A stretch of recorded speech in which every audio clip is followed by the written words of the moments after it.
As the judicial battle begins over the arrest and detention of Yoruba freedom fighter Chief Sunday Adeyemo, popularly known as Sunday Igboho, in Benin Republic, leading rights lawyer Mr. Femi Falana has provided a legal compass on how to exit the diplomatic entanglement arising from the arrest. In a lengthy op-ed on Thursday, the senior advocate of Nigeria, SAN, wrote off the extradition request reportedly submitted by the Nigerian authorities for being at variance with Extr deportation laws and treaties. He said, "From the information at our disposal, the new ambassador of Nigeria to Benin Republic, General Yusuf Burutai, retired, has hurriedly submitted an application for the deportation of Igboho to Nigeria. With respect, the request cannot be granted as it has to comply with Article 18 of the Extradition Convention. It is not sufficient to state that Igboho is wanted for terrorism and murder. The request must be supported by a statement of the offenses for which extradition is requested, the time and place of their commission, their legal descriptions, and a reference to the relevant legal provisions shall be set out as accurately as possible, and an authenticated copy of the relevant law indicating the sentence which may be or has been imposed for the offense.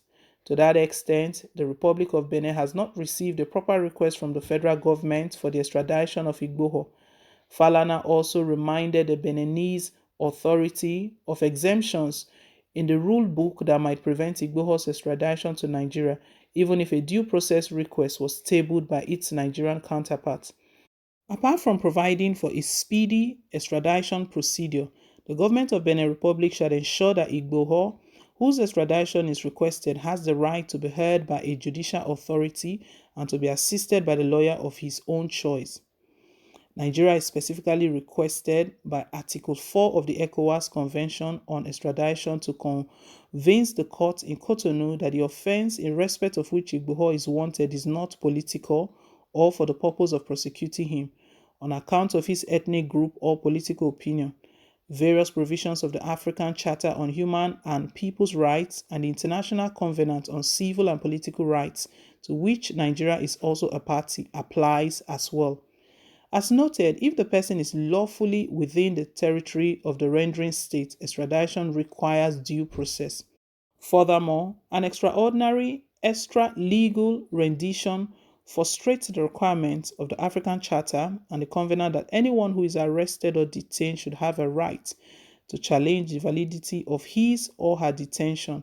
The seizure and rendition of suspects may be characterized as a forced disappearance under international human rights law, by which an individual is adopted by persons acting on or behalf of or with the acquaintances of the state, followed by a denial of information or other forms of accountability by state authorities, he explained. Then that condition could completely set him free and embarrass Nigeria. Speaking on the fate of Igboho in the hands of the Benin Republic authorities, Falana said, "According to media reports, Igboho and his wife are currently being detained by the police authorities as criminals in a police station in Cotonou. If they are indicted for breaching the criminal code of Benin Republic, they are liable to be arraigned before a criminal court in Cotonou.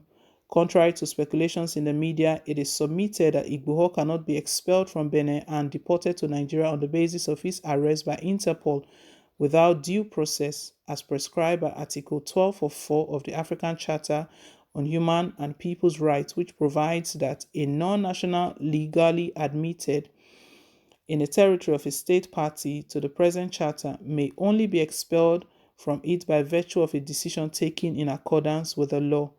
Comparing the case of Igboho and Igbo segregationist Nnamdi Kanu in relation to bilateral agreements among countries, the senior lawyer noted, "On July 1st, 2021, the residence of Chief Sunday Adeyemo, also known as Sunday Igboho at Ibadan, Oyo State, was raided by armed operatives of the State Security Services, SSS. Even though Igboho escaped arrest, 2 of his guards were killed, while 13 other people were forcefully arrested in the compound and taken to Abuja, where they have since been held in Communicado. Thereafter, Igboho was declared wanted and put on International Criminal Police Organization Interpol watch list by the State Security Service, SSS. We have, however, confirmed that Igboho and his wife were arrested by Interpol in Cotonou, Benin Republic on Monday, July 19th, on their way to Germany. A few weeks ago, the leader of the indigenous people of Biafra, Mr. Nnamdi Kanu, was allegedly adopted in Nairobi, Kenya, and forcefully brought to Nigeria by security forces. Even though Kanu was liable to be arrested and brought back to Nigeria to face trial having jumped bail, the refusal of the federal government to follow due process in the case has exposed Nigeria to international opprobrium. However, unlike Kenya, the Republic of Benin has rejected the demand to deport Chief Adeyemo, also known as Sunday Igboho, outside the ambit of the law.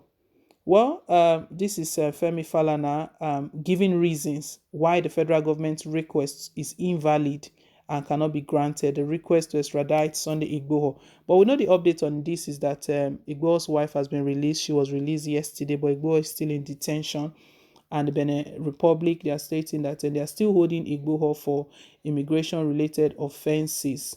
Buhari'S, who cooked all of this up, who planned all of this, who initially wrote to Benin Republic about Sunday Igboho, and who gave all of the details that led to his arrest, is the same person who has put in a request for the extradition of Sunday Igboho. Femi Falana has listed it out there that it cannot happen that way. It's impossible. That the Chartered Act, we know the Chartered Act of Africa, the one that binds these African countries together, four of them, Ghana, Benin Republic, Nigeria, and also Togo, that if a person is held anything relating to politics, the person cannot be extradited. And we know this is politics related because Sunday Igboho has been fighting for the freedom of his people. He's a freedom fighter. So the name that they've given him, I don't know where they cooked up that name from. Everyone knows Sunday Igboho is not a terrorist. He's the one that has even put out his life out there. He's lost a lot in the course of this fight. His premises was vandalized before now. One of his properties was burnt down. At one point in time, his account was frozen. So he's gone through a lot, and he's the one who has put out his life there to defend his people. And this is the one that Buhari's government, they are calling a terrorist. Falana is stating that whatever their request is, they have to itemize it, put it out there. They are calling him a terrorist, right? So what are the instances, where were the circumstances, all of the things that happened, the events that led to them naming him? That is not enough to just say that he's a terrorist and is wanted. That is not enough. That is not happening. So far, so good. We know that the Beninese government, they've been doing the right thing because they've also shunned Buhari's request to extradite Sunday Igboho, that they need to follow due process in their own country. We hope that everything goes well because Sunday Igboho really has a lot of supporters and a lot of people are praying for his peaceful release. Well, guys, let's hear your thought down below in the comment section. Thank you once again for staying tuned. Please don't forget to like, share, and to subscribe till I come your way again on more updates. Bye.